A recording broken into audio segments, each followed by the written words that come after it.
Bonjour à tous et bienvenue sur Crypto Signal. Alors aujourd'hui, on va faire un point météo sur Bitcoin comme d'habitude. Point météo relativement important sur l'inflation aussi, puisque aujourd'hui, on va avoir les chiffres de l'inflation de janvier aux États-Unis qui vont sortir à 14h30 précisément. Donc pour ceux qui ont vu la vidéo rapidement, vous comprendrez du coup où peut aller le prix en fonction de cette news-là. Et puis on fera un petit peu de fonda sur la régulation US, etc. Et on fera l'analyse du Filecoin, donc du fil, avec un petit peu d'explication de qu'est-ce que le Web 3.0. Donc programme assez dense, donc on va aller rapidement rentrer dans le fond du sujet. Donc je passe tout de suite en partage d'écran. Ici, donc on est sur l'analyse de prix BTC en weekly. On va passer donc en daily. Ici, vous voyez qu'on bute un petit peu sur cette résistance qui est le premier arrêt depuis mars 2020. C'est-à-dire que si on repasse cette résistance-là, on confirme que la nouvelle tendance est haussière. Si on n'arrive pas à la repasser et qu'on se bute dessus comme ça ad vitam aeternam, et ben à ce moment-là, on va se rejeter, probablement faire un pullback ici sur la ligne DAX qui est rose. Pas de nouveauté ici à cet endroit-là, donc on va passer assez rapidement étant donné qu'on a un programme chargé sur l'analyse de prix. Si jamais vous voulez des analyses graphiques et chartistes plus poussées, n'hésitez pas à aller regarder, je pense, la vidéo d'hier est assez complète par rapport à ça, ou celle d'avant-hier. On va parler ici de régulation. Vous savez qu'il y a un projet en ce moment qui est en train d'être mis en place aux États-Unis par rapport à la régulation des crypto-monnaies. Projet qui va être discuté tout le mois de février et probablement voté fin février ou début mars, je ne sais pas exactement. Il n'y a pas vraiment de planning, il n'y a pas de planning qui a été annoncé là-dessus. Mais il y a un espèce de groupe qui discute autour de tout ça. Pour l'instant, les rumeurs disent que ce projet de régulation est relativement bon pour le consommateur et les retail, c'est-à-dire que il y a un petit peu une perte de liberté, il y a plus de KYC sur les cold wallets, etc. et tout. Mais par contre, proposition relativement intéressante, toutes les transactions à moins de 200 $ ne seront pas taxées sur les plus-values. C'est-à-dire que vous pouvez utiliser la carte de vos exchanges, vous pouvez dépenser 200 $ par 200 $ et il n'y aura pas de taxe là-dessus, ça ne sera pas possible de vous taxer là-dessus. Donc ça, c'est plutôt bon pour BTC comme moyen de micro-paiement. Et c'est plutôt bon aussi pour ceux qui ne vont pas acheter tout de suite la Lambo. Là, du coup, je vous passe la Lambo. Mais voilà, ceux qui ne sont pas sur des très grosses transactions et les retail, les petits, vont probablement avoir ici des bonnes possibilités d'utiliser Bitcoin. La Russie aussi, qui en fait n'est pas en train de légitimer Bitcoin comme ça, mais est plutôt en train de le considérer comme une monnaie étrangère, c'est-à-dire que BTC et toutes les cryptos en général auraient le statut de monnaie. Ce projet n'est pas encore voté, mais il est en discussion. C'est un projet assez intéressant aussi, une manière de voir les cryptos qui est assez intéressante. Donc de ce côté-là, Vladimir a fait un mouvement en avant. Et toujours pareil sur le fonda, le dollar digital qui est en train d'être discuté. On sait que la rumeur aussi dit que le dollar digital ne mettrait pas en danger comment dire, les coins privés, c'est-à-dire USDT et USDC, donc le Tether et l'USDC, le Circle, je crois que ça s'appelle, c'est quand on le. Voilà. Ces stablecoins ne seraient pas mis en danger. Jérôme Powell l'a confirmé dans une interview. Il a dit que non, tout ça pouvait coexister. Pour moi, c'est plutôt une bonne chose. Les monnaies de banque centrale, on perd aussi de la liberté. Effectivement, mais je crois que malheureusement, c'est par là qu'il faut passer pour gagner un petit peu en accessibilité et en sécurité. Pourquoi c'est plutôt bon? Parce qu'en fait, de votre compte en banque, vous aurez accès directement aux plateformes d'échange, qu'elles soient centralisées ou décentralisées. Donc ça ouvre une porte, en fait, pour moi, les monnaies de banque centrale, ça ouvre une porte vers le marché. Vous savez que moi, je suis très spéculatif sur Bitcoin, je ne suis pas un Bitcoin maximaliste, je m'excuse d'avance pour ceux qui vont sauter sur leur siège par rapport à ce que je dis là à l'instant T. Pour moi, j'ai besoin que les capitaux viennent sur Bitcoin, etc. Et je trade les variations de prix. J'ai aussi un wallet où j'ai du Bitcoin pour mes enfants, mais c'est autre chose. C'est une autre manière de penser. C'est du très long terme. Et ça reste aussi une manière de trade. Mais voilà, j'ai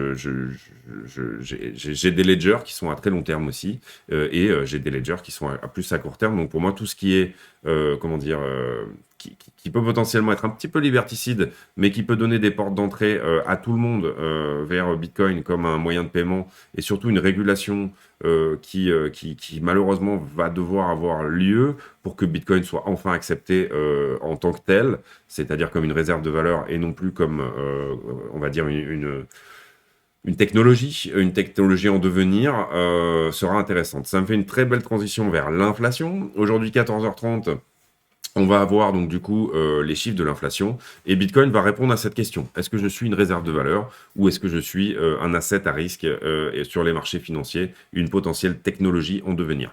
C'est-à-dire que si Bitcoin à cette news de l'inflation réagit comme le Nasdaq ou comme les actions tech américaines, les grosses actions tech, à ce moment-là, il nous dira bah, je suis pas encore prêt, je suis pas encore une réserve de valeur. Si jamais Bitcoin fait sa vie et que les chiffres d'inflation sont hauts, à ce moment-là, on aura la réponse qu'il est de dire je me décorrèle des marchés et je deviens à présent une réserve de valeur. Pourquoi cette stat va sortir, etc. C'est le Bureau of Labor Statistics, c'est ça, BLS américain, qui tous les mois, autour du 10, nous calcule en fait l'indice de prix à la consommation américain. Et tous les mois, vous voyez qu'en décembre dernier, le chiffre était de 0,6. Et à 14h30, ici, sur cette page-là, le chiffre va s'actualiser et ils vont nous donner les chiffres de janvier. Vous voyez que comment est fait le CPI aux États-Unis, bah, c'est principalement de la food, du gaz, de l'énergie, de l'essence, et puis les nouveaux véhicules, etc. Et ils pondèrent ce truc-là en fonction de la consommation des gens, vous l'aurez compris. Quoi vous dire d'autre? Oui, donc on va avoir les chiffres de là. On s'attend probablement à un 0,4-0,5, donc en fait, l'idéal serait qu'il soit fort, mais meilleur que ceux de décembre. Je reviens sur les chiffres de décembre qui étaient de 0,6.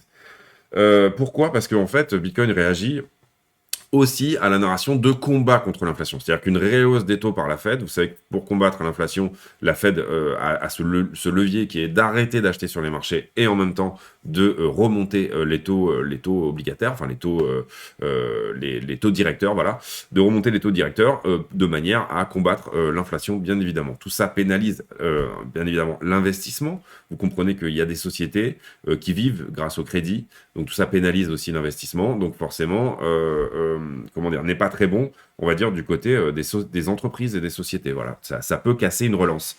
Donc à partir de là, de quoi je parlais? Oui, Bitcoin. Donc on va avoir un petit peu une réponse, je pense, cet après-midi à 14h30, où Bitcoin va nous dire, bah ouais, mais moi en fait, je suis vraiment une réserve de valeur. Si jamais on a un chiffre à 0,4, 0,5, en gros, il n'y a rien qui bouge.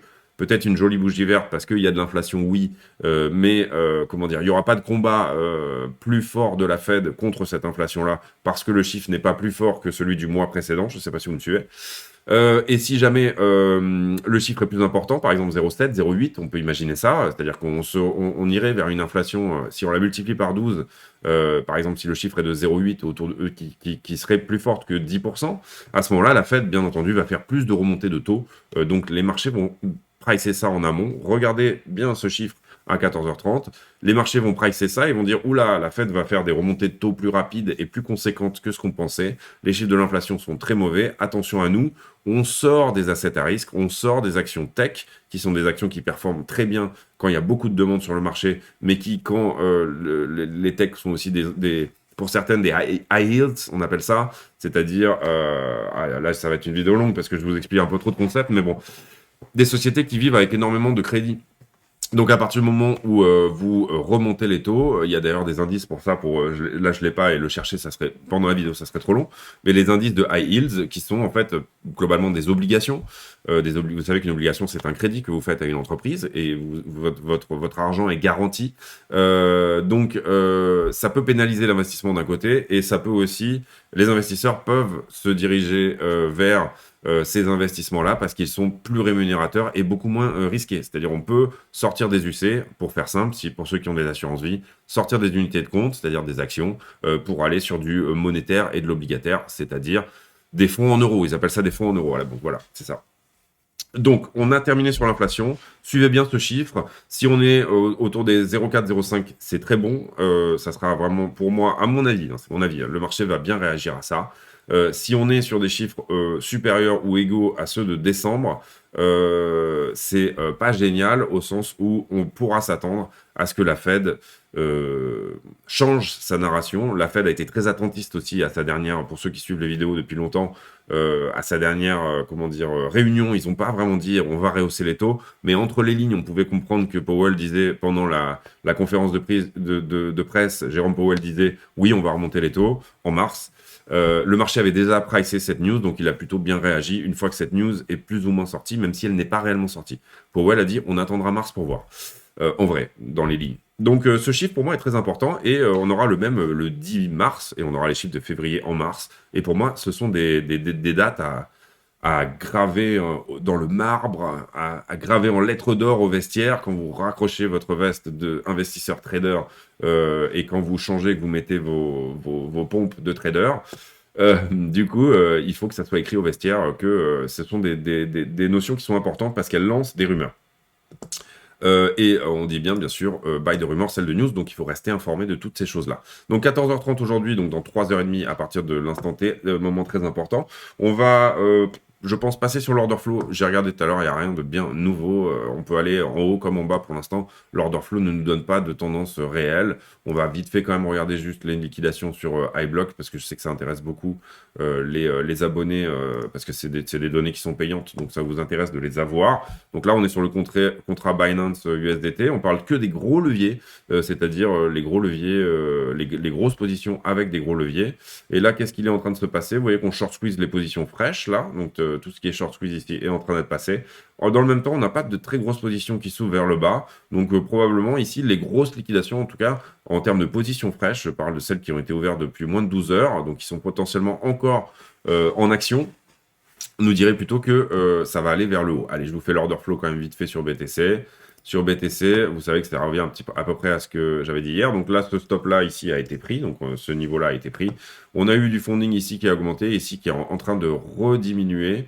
Donc ça a créé des points de liquidation en longue à venir prendre éventuellement dans ces zones-là. Donc revenir aux 41 500 ne serait pas du tout déconnant, voire venir chercher sous ces creux-là, c'est-à-dire revenir aux 40 500 ne serait pas du tout un problème, ça ne changerait pas la dynamique. Et ici, vous voyez qu'ici, c'est plutôt rentré ici sur cette augmentation au contrat que vous voyez là. Vous voyez ici, l'open interest augmente. J'espère que ça se verra bien sur le... Parce que là, les droites sont un petit peu petites peut-être sur les téléphones, etc. Là, vous avez un nombre de contrats qui augmente et un funding qui descend, d'accord? Donc, on a forcément ici des contrats en short qui se sont créés sur toute cette montée-là. C'est pour ça que le prix vient les chercher instantanément. Tous les contrats en short ici commencent à être nettoyés. Pour avoir un point à venir chercher ici, vous avez ici tout simplement le 44 695 sera le prochain point à venir chercher. Et on a aussi, bien sûr, un très vieux niveau ici, au 46 751 à venir prendre. Maintenant, voilà, bon, vous voyez, ici, il y a eu quand même beaucoup de longs aussi qui sont ouverts, là, et vous voyez que le prix les a instantanément nettoyés, en tout cas, on a nettoyé une partie, mais on continue ici à en avoir. Donc voilà, on pourrait vraiment ici donner deux directions au prix. En termes d'order flow, il n'y a rien de bien précis dans lequel on pourrait vous envoyer. Le Bitcoin institutionnel sur Grayscale qui est plutôt en demande, puisqu'il est repassé à moins 23%. Vous savez qu'on était à moins 28 il y a un certain temps. Donc ça, c'est le premium de Grayscale. J'ai fait toute une vidéo où j'ai expliqué le premium de Grayscale qui s'appelle Le réveil des baleines. N'hésitez pas à aller la voir si jamais vous voulez comprendre pourquoi ce premium, comment dire, ce qu'il représente, voilà, vis-à-vis de, excusez-moi, j'ai un petit blanc. Pourquoi ce premium est important, voilà. Donc du coup, ici, on va parler maintenant de Filecoin, le fil. Donc, pourquoi c'est important de comprendre à partir de là qu'est-ce que c'est que fil et pourquoi j'ai pris fil ici à l'instant T? Tout simplement parce que, comment dire, ça parle de Web 3.0 et moi j'aime beaucoup cette narration du Web 3.0. Je pense que ça va être une narration qui va peut-être payer en 2022, voilà, avec d'autres. Mais je pense que ça peut être éventuellement une narration prochaine qui va potentiellement payer. Donc du coup, on avait le Web 1. Le Web 1, c'est centré sur les documents. Vous pouviez accéder à des documents et les lire. C'était du read-only, c'est-à-dire l'utilisateur n'avait pas vraiment d'interaction avec le réseau. Ça, c'était le début du Web. C'est un global network. Voilà. Web 2, vous pouvez lire et écrire et vous avez une interaction, c'est-à-dire que vous pouvez créer du contenu. Vous avez les réseaux sociaux, vous avez YouTube, vous avez, je sais pas, après on aura peut-être d'autres boîtes. Voilà, ici, vous comprendrez bien évidemment. Vous pouvez mettre votre appart en ligne, vous pouvez appeler un Uber et vous avez Facebook. Voilà, ça c'est les exemples qui sont donnés ici dans l'exemple. J'ai préféré mettre des schémas parce que souvent une image parle plus que 1000 mots, nous disait Confucius. Donc du coup, Confucius. Donc du coup, une image parle mieux que 1000 mots. Donc voilà, ça me permet aussi de détailler mes propos avec des graphiques, avec des images. Le Web3, c'est quoi? Tout simplement. Donc, vous comprenez aussi que le Web2 est très centralisé. Vous passez par des très grosses plateformes, YouTube, etc., qui canalisent les contenus des gens et ensuite les fait un entonnoir pour sélectionner vers qui elle va les proposer. Le Web3, c'est quoi? C'est un web dont les utilisateurs reprennent la possession. C'est un web, en fait, où du coup, vous pouvez vous passer de ces plateformes pour streamer en direct, etc. Vous aurez juste des petits portails d'accès qui seront open source, mais personne ne gagnera d'argent là-dessus.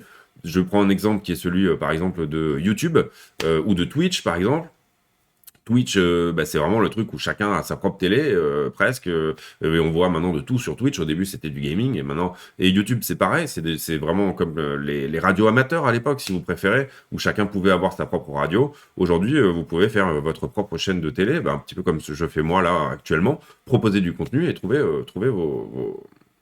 les abonnés, les utilisateurs à qui s'appeler, voilà. Et ben le Web3, en fait, on se passerait des plateformes centralisées. Tout ça en passant en partie par la blockchain. Donc la blockchain, vous comprenez que du coup ça pose des enjeux. Là aujourd'hui, par exemple, je stocke des données, je veux qu'elles soient quand même protégées. Donc du coup, bien évidemment, ça passe par un opérateur, un tiers de confiance, comme Amazon par exemple a beaucoup de serveurs, AWS, les Amazon Web Services.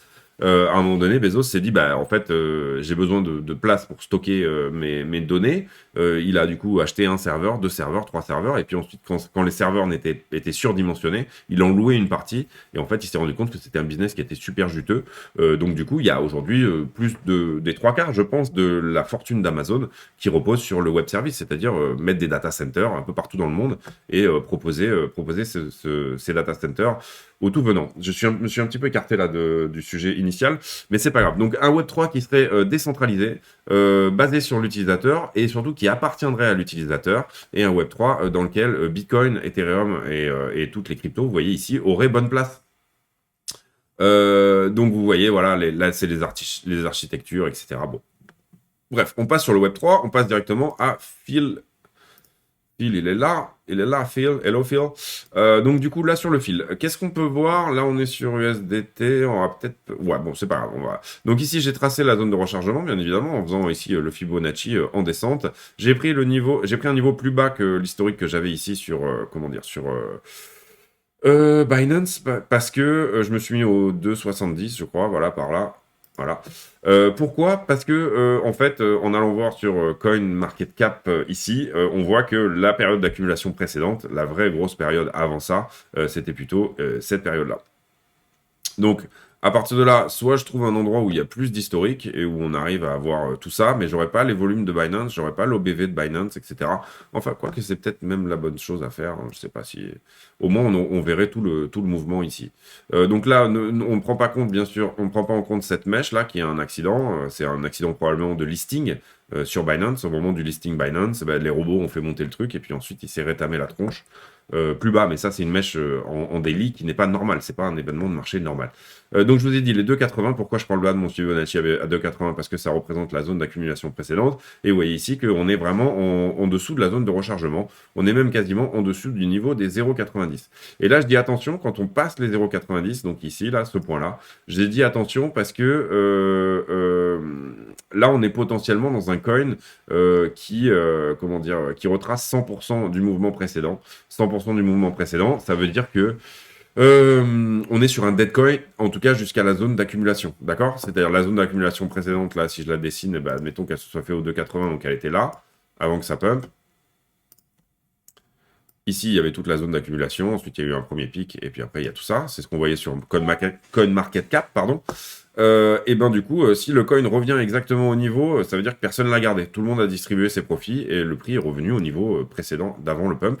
Et ça peut donner un dead coin qui descend à zéro s'il n'est pas réaccumulé une nouvelle fois. Vous comprenez ce que je veux dire? Donc attention à ces coins qui descendent en dessous des 0,90. C'est à la fois une excellente localisation d'achat, bien entendu, et vous voyez que ici, la localisation, elle est complètement validée par le fait qu'on est aussi de l'autre côté ici de la trendline. Vous voyez que là, on a pris une trendline en prenant les deux plus hauts. Ensuite, c'est devenu une ligne de DAX. Vous voyez qu'elle sert vraiment cette ligne à faire le prix à l'instant T. Et là, on est en train de pousser pour essayer d'en partir. Est-ce qu'on a une structure de l'autre côté de la trendline? En daily, pour le moment, non. Mais on a un début de structure. Pardon, excusez-moi pour le zoom un peu violent. J'ai bougé là. Ouais. est-ce qu'on a une structure de l'autre côté de la trendline ici? La réponse est un petit peu là, on a un premier truc, mais le vrai début de structure aura lieu quand on créera un vrai W ici, c'est-à-dire que là, on redépasse ce point-là. Ça sera une structure, d'accord? Ensuite, on a regardé donc pas de structure à l'instant T, localisation excellente, malgré le fait, attention, qu'on soit en dessous des 90 ici de la hausse précédente, représente un petit danger. Donc on va aller voir à partir de là les indicateurs. Les indicateurs, ça veut dire quoi? Ça veut dire bien sûr l'OBV en principal. Vous voyez ici que, parce que là on a un doute sur cette distribution, vous voyez ici que ce projet est largement distribué là sur toute cette descente là. C'est-à-dire que le prix est descendu, mais le projet a été distribué. Peu de gens sont restés sur cet asset. Il faudrait aller là sur plusieurs échanges pour vérifier que c'est le cas de partout. Personnellement, je vais privilégier le fait de faire une vidéo plutôt courte, plutôt que d'aller ici rentrer trop dans les détails là-dessus. Mais sincèrement, là, vous pouvez aller voir sur Coinbase, etc. et tout. Je pense que l'OBV est à peu près pareil et que ça distribue de partout. Il y a peut-être un ou deux échanges où ce truc est accumulé. Si vous les trouvez, mettez-moi en commentaire sur quels échanges c'est le cas. On va pas passer tous les échanges là dans la vidéo. RSI, sincèrement, c'est pas super joli non plus. Pourquoi c'est pas super joli? Parce que ici, au-dessus du prix, vous voyez qu'on a une divergence baissière, là. Donc là, vous avez le prix qui augmente, et là, vous avez le RSI qui monte. Le prix descend, pardon, et le RSI monte. C'est une divergence baissière cachée qui potentiellement appelle à une latéralisation. Alors, latéralisation veut dire, divergence baissière, c'est un faux ami, un peu le nom, ça veut dire qu'on va faire ça. Mais on peut le faire pendant un an s'il faut. Si on le fait là, est-ce que ça sera une pattern de distribution ou d'accumulation? C'est ça en fait la grande question. C'est qu'est-ce que va faire l'OBV à partir de maintenant? On voit qu'ici ça accumule légèrement. Donc il faudra une structure sur l'OBV pour vraiment commencer à prendre position là-dessus. C'est-à-dire qu'on fasse, excusez-moi, je regarde le retour, enfin je regarde l'autre écran et du coup j'ai un petit peu de mal, qu'on fasse ici bien sûr le dépassement d'un précédent. Donc ça c'est vu. Momentum en MACD c'est plutôt joli. Là vous voyez que je vais essayer de vous grandir MACD, mais hop, hop. Sur MACD, on voit tout de suite que c'est plutôt joli. Là, ici, on a coupé court à cette baisse. Là, vous voyez que ce point-là de baisse était moins important que celui-là. Et là, par contre, vous voyez qu'à la baisse, ce mouvement-là est moins important que le précédent. Là, je regarde MACD. Hein. Quand je vous montre le prix, je regarde MACD. À l'achat, on est de plus en plus haut. On fait comment dire, quand le momentum est dans les mains des acheteurs, on fait des plus hauts. Donc ça, c'est tout à fait boule. À l'instant T, on est sur beaucoup de W qui s'enchaînent sur le momentum. Vous comprenez ça, hein. J'espère que je suis clair. Que là, ici, on fait un W. D'accord? Une cassure de W. On fait ici un plus bas de plus en plus haut et un plus haut de plus en plus haut. D'accord? Ça, c'est une structure de canal haussier. OK? C'est parfois un peu tricky de regarder MACD, mais vous voyez tout de suite les tendances une fois que vous êtes un peu plus habitué. Sur le Cypher, on va regarder rapidement le Cypher. Tac. Sur le Cypher, on voit qu'on est aussi à la fin d'une sortie de capitaux. Vous voyez que j'utilise beaucoup le Cypher pour ça, moi. Donc là, vous avez une structure de sortie ici de capitaux qu'on peut dessiner. Vous voyez, un petit peu à l'image de cette vague-là et à l'image de celle-ci. Et où on peut se dire que ce point-là, là, ici, est moins haut que celui-ci. Donc peut-être que les capitaux vont revenir ici sur fil et nous donner quelque chose comme ça. Donc, momentum, c'est un oui, mais on attendra simplement d'être sûr que la distribution est finie sur ce projet. C'est-à-dire que ici, les gens qui avaient investi à 2,80 $, ils sont toujours en x10 sur leur investissement initial. S'ils ont envie de distribuer pendant plus longtemps, ils peuvent le faire. Donc, ça veut dire que ce projet continuerait à l'instant T, soit à latéraliser pour distribution, puis à descendre, une fois que voilà, la cause est acquise, pour être réaccumulé plus bas. Soit ici, c'est la fin de la distribution et ce projet est à nouveau en train d'être accumulé. En tout cas, on est sorti ici d'une grande structure de distribution, c'est-à-dire que on a distribué dans les gencives des retail, et puis on pourrait aussi faire aussi une sorte d'exit pump ici. Donc la structure de prix ne peut pas tout nous dire ici. Si jamais là, on fait simplement un exit pump pour refaire une nouvelle pattern de distribution derrière sur toute la descente, vous comprenez que là, ici, on stoppe cette descente-là où on commence à toucher à des prix où ça intéresse moins les baleines de vendre. Quand je dis les baleines, c'est les investisseurs, les investisseurs entre guillemets intelligents. Parce que c'est pas forcément des gros portefeuilles, mais ici, rebouger le prix ici vers le haut, attendre que le prix reparte, lui donner une structure et de manière à redistribuer aussi derrière. Donc pour moi, Filecoin, c'est localisation, ok, ok, mais structure, ok, mais on attend. Et comment dire, momentum, c'est ok sur certains indicateurs, comme quoi il va y avoir un rebond, c'est sûr. Encore que RSI nous dit plutôt attention, on va latéraliser un petit moment. De l'autre, comment dire, momentum, j'ai dit ok, mais voilà, c'est ça. L'OBV est pas joli, donc pour moi c'est un ok, mais. Donc pour moi, je n'irai pas là-dessus personnellement. Néanmoins, on va quand même regarder les niveaux de prise de profit. Pour ceux qui sont éventuellement dedans, par exemple, qu'est-ce que ça pourrait dire? En ce qui me concerne, hein, ça reste une lecture vraiment personnelle. Vous comprenez qu'ici, je vous apprends à faire vos propres analyses, et c'est important que vous les fassiez vous-même, et pas juste de suivre, ah bah il faut acheter du fil parce qu'il a dit qu'il fallait acheter du fil. Ça n'a aucun intérêt de faire comme ça. L'intérêt, c'est l'apprentissage. L'intérêt de, d'ailleurs, Internet est que vous avez accès à un apprentissage gratuit pour tous les sujets qui peuvent vous intéresser dans le monde. Et c'est très puissant pour l'égalité des chances et que tout le monde ait sa chance pour apprendre un nouveau domaine. Donc j'ai mis là les niveaux de la grande tendance, c'est-à-dire ici on a ce grand pic et cette grande descente. On va mettre aussi un deuxième Fibo, je pense que c'est intelligent de le mettre étant donné que Phil a énormément pumpé. On va le mettre comme ça on a les niveaux bien visibles. Ici, vous voyez que j'ai pris la deuxième tendance, c'est-à-dire cette tendance haussière, plus la totalité de cette tendance baissière. Donc on considère ici qu'on a trouvé un bottom, hein, en posant ce Fibonacci. On considère que ça c'est le point zéro, donc le bottom, ground zero, il est là. Donc du coup, on continue sur les prises de profit. Alors les prises de profit, on va faire avec un rayon, on va faire comme ça.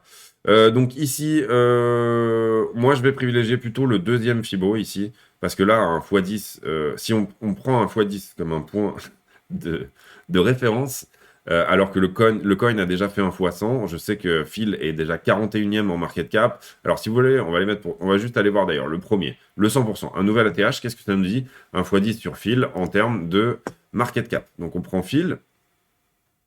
Et là, on est sur un x10, donc on va lui donner la cap de ADA. x10 sur Phil nous donne la market cap de ADA. Vous voyez l'idée? Donc, ça veut dire que soit on a un bull run sur toutes les cryptos, et donc du coup, la market cap ici, à partir de là, fait au moins un x3. Donc, on a une market cap qui est plus à 1500 ou 2000 milliards, je ne sais pas quel est le chiffre exact actuellement, mais qui est plutôt à 6 milliards. C'est-à-dire le gâteau dans son ensemble augmente de manière à donner à Phil une meilleure market cap lui-même et un meilleur ranking en même temps. Soit Phil va faire un top 3. Est-ce qu'un projet... j'ai pas expliqué le fonda de Phil. J'ai passé sur le Web 3.0 directement à l'analyse de Phil. Excusez-moi pour ça, je vous explique le fonda. Le fonda, c'est simplement Phil, donc dans ce contexte de Web 3.0, le projet de Phil est, on va dire, de vous donner de l'espace disque qui vous appartient. Vous pouvez être un particulier ou une entreprise, vous louez cet espace disque et vous êtes rémunéré en fil pour faire ça. C'est-à-dire vous devenez un serveur vous-même, voilà. Chaque individu dans le monde peut devenir un serveur, un data storage, un data center, et du coup, vous êtes rémunéré en fil pour faire ça. Voilà, tout simplement. Excusez-moi, j'ai complètement oublié de faire le fonda avant d'attaquer l'analyse de prix. C'est assez marrant. Alors, j'ai eu une soirée un peu arrosée hier, donc je suis désolé pour le côté un peu Confucius du Confucius, mais voilà. Donc, du coup, on continue, et là, on était sur...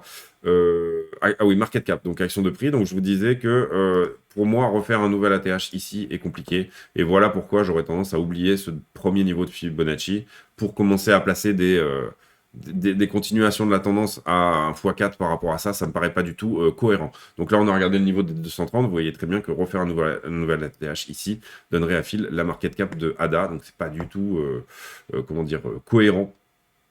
Alors ça pourrait l'être puisqu'il l'a déjà fait, hein, mais je vois pas du tout le Phil revenir à ces niveaux-là. Donc on aurait ici le 100%, le 100$. Et ça reste un coin pour moi en termes de... Et c'est pour ça que je vous ai expliqué le fonda. 1.618, 2.618, 3.618, excusez-moi, un peu bas celui-là. Ça reste un coin très spécifique quand même. Et pour un projet qui est très loin dans le temps. Le Web 3.0 est une jolie narration. mais c'est pas des choses qui vont avoir des cas d'usage tout de suite. C'est pour ça d'ailleurs que Phil s'est pris tout de suite une tatane dans la tronche au moment où ça a baissé là dernièrement depuis septembre. Il s'est quand même pris une sacrée tatane et aussi qu'il y a eu toute une structure de distribution ici là parce que les gens en bear market achètent plutôt des choses qui sont dans des cas d'usage. Et ce niveau-là, je vais le noter plutôt comme un support. Donc on va le mettre comme ça et en blanc, voilà. Et ça, c'est un support que pour moi, j'aurais tendance à placer ici. Là, on a rebondi dessus. Vous voyez qu'ici, il y a une période d'accumulation là avant le pump. Donc pour moi, là, on touche à un support court terme. Donc ça nous donne 341. Vous avez vu qu'on avait dit que c'était ADA, donc pas vraiment possible pour le moment. Ici pareil, à moins de burner du fil, hein, ce qu'il est possible aussi de faire. Hein. C'est-à-dire si vous faites un gros burn de fil, à l'instant T, le prix va monter puisque vous aurez moins de tokens. Donc la market cap est la même, mais vous aurez moins de tokens. On va aller regarder si fil est complètement dilué d'ailleurs. Ici, oui, Phil est complètement dilué en fait. Oui, oui, fully diluted. Oui, c'est ça, ouais. Phil est 100% dilué. Donc ça, c'est plutôt une bonne nouvelle. Ensuite, qu'est-ce qu'on a d'autre sur Phil, sur CoinMarketCap qu'on peut regarder? Bah, le ranking, vous voyez qu'il est déjà haut quand même. Enfin, je veux dire, c'est un token qui a déjà quand même bien pumpé, quoi. Hein. C'est ça que je veux dire. Dans mon analyse, il faut quand même le voir aussi. Ici, 213. Vous vous rappelez que Cardano, on était à 200 et quelques, 239. Sincèrement, pour moi, c'est pas vraiment possible dans l'état actuel des choses. Enfin, ça fait beaucoup de si. C'est possible. C'est possible s'il y a énorme bull run et tout, etc. Et là, pour le coup, potentiellement, vous pourrez réajuster un peu vos niveaux de profit si vous sentez que quelque chose est en train d'arriver. Pour moi, j'aurais vraiment un max ou 1.618 aussi à 140. Donc un x7 hein, quand même. Peut-être pas un x7 tout de suite, mais on va prendre le pourcentage. Tac. Tac. Ouais, on est sur un x6. Voilà, c'est un x6. Ça reste possible. Alors, personnellement, pour moi, en fonction des market cap, si vous voulez, on va regarder qu'est-ce que ça donnerait pour Phil. Je crois que j'ai regardé tout à l'heure d'être à 140 $. Rapidement, à 140 $, je pense qu'on est dans un top 20. Il me semble que c'est ce que j'avais regardé tout à l'heure en Cosmos, parce que je prépare un petit peu mes vidéos quand même, un minimum. Sinon, ça serait vraiment long. J'ai dit 110, donc non, on est au-dessus du top 20. On est probablement... Chiba? Non, on est encore au-dessus de Chiba. On est quasiment à l'entrée du top 10, alors, en fait. Parce que tout à l'heure, j'étais sur Cardano. Ouais, c'est ça. Top 10 actuel, hein. Encore une fois, je parle de la market cap actuelle. Donc, cet indicateur-là est biaisé par le fait qu'elle augmente, elle redescend, etc. Donc, voilà. Ah, pour moi, Phil, c'est un non, pas encore. Parce que ce que j'aurais peur de faire, c'est de mettre mon capital, en fait, et que ça fasse ça pendant longtemps, avant de potentiellement nous dire, bah, en fait, ça, c'était une distrib. C'est-à-dire que là, j'aurais même pas l'assurance que ça va repumper. Bon, là, je suis en négatif, mais et en fait, on retourne au 2,80 et on réaccumule au 2,80 et là, ça repart plus tard. J'aurais un peu peur de ça, personnellement. Voilà, c'est l'OBV qui me fait dire ça, hein, sincèrement. Si l'OBV était en train de monter ici, je dirais, attendez, ce truc, il est en train d'être racheté et réaccumulé sur la descente. Bien entendu que ça va repartir. Il y a des gens qui ont des intérêts à ce que ça reparte et à aspirer toute l'offre de manière à ce que la moindre demande crée une offre bien plus supérieure en prix.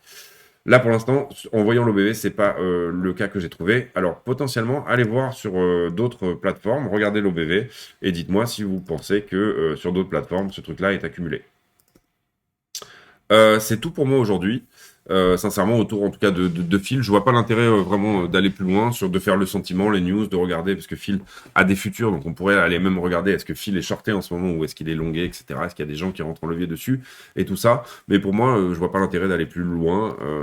Parce que voilà, c'est pas quelque chose que je pense. Alors bien entendu, par contre, évidemment, si là ça prépare un exit, si vous voulez un point d'exit, si vous êtes déjà sur Phil par exemple, parce que Phil m'a été demandé sur le Discord, donc du coup je suppose que c'est par quelqu'un qui est potentiellement déjà dessus ou qui a envie de rentrer. Pour moi, des niveaux de prise de profit qui seraient cohérents, en fait il y en a deux gros. Si vous êtes déjà dedans, hein, bien évidemment, il y en a deux gros. Et on va mettre deux Fibonacci pour les voir. C'est à chaque fois le 0,618 de chacune des montées. Voilà. Donc ça veut dire ici, sortir aux 80 $ est une bonne idée, une partie de vos profits. Et ici, à l'inverse, sortir aux 157 $ est aussi une bonne idée. Acheter du fil aujourd'hui pour essayer de sortir à ce niveau-là n'est pour moi pas un trade vraiment encourageant. On peut regarder d'ailleurs ce que ça donne en ratio, mais pourquoi pas d'ailleurs, hein, en fait. Moi, je disais au 0,618 du grand mouvement, on doit avoir un ratio qui est excellent, c'est-à-dire même en mettant ici un stop à 0, pas de stop, hein, un stop à 0 veut dire pas de stop, on est à un ratio de 1 pour 5, donc c'est un ratio qui est très très très très très très bon. Ici, on pourrait imaginer aussi un rebond au 0,38 par exemple, si on est sur une config de rebond. Ratio de 3, excellent, excellent ratio. C'est juste moi vraiment les indicateurs qui me font me dire que c'est un peu trop risqué de rentrer pour ça, en fait. Voilà, c'est ça que je veux dire. Alors, Phil qui nous donne un rebond ici et qui vient chercher juste le 0,618 de la hausse précédente, ici. Je pense qu'on est à un ratio de 2 au moins. Là, 0,618, 2,18, 100 mètres de stop loss. Hein, je veux dire, donc au pire, vous avez du fil, quoi. Vous l'avez acheté à 24, et au pire du pire, bah, vous allez regarder votre investissement faire retourner aux 2,80 $, mais vous avez quand même du fil. Le fil reviendra un jour sur le devant de la scène. Voilà, pour moi, la narration autour de Phil, elle est relativement passée déjà, et Phil a déjà eu son pump perso. Donc c'est plutôt des points de sortie ici que je vous montre pour ceux qui sont rentrés dessus. C'est tout pour moi aujourd'hui. J'espère que ça vous a plu. Désolé pour la vidéo un petit peu décousue. Voilà, retenez bien inflation cet après-midi, 14h30.